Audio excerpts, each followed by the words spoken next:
כמה אנשים לפי דעתך עוברים ברכבת בכל חודש? בחודש? 100,000?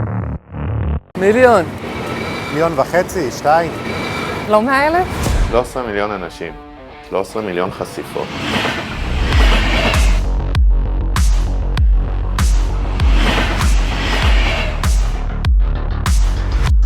בחודש, כל חודש. רק בתחנה אחת עוברים 50,000 אנשים ביום, תחנת השלום לדוגמה.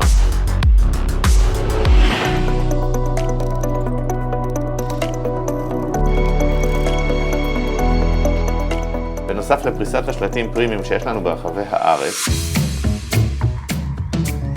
הרכבת יכולה לתת ערך מוסף עם איזשהו טאץ' ממוקד. יותר מ1,000 שלטים, יותר מ50 תחנות, ועל זה נוסיף את הרכבת הקלה בירושלים עם עוד כ150 שלטים. זה יביא את עולם השילוט חוצות קדימה.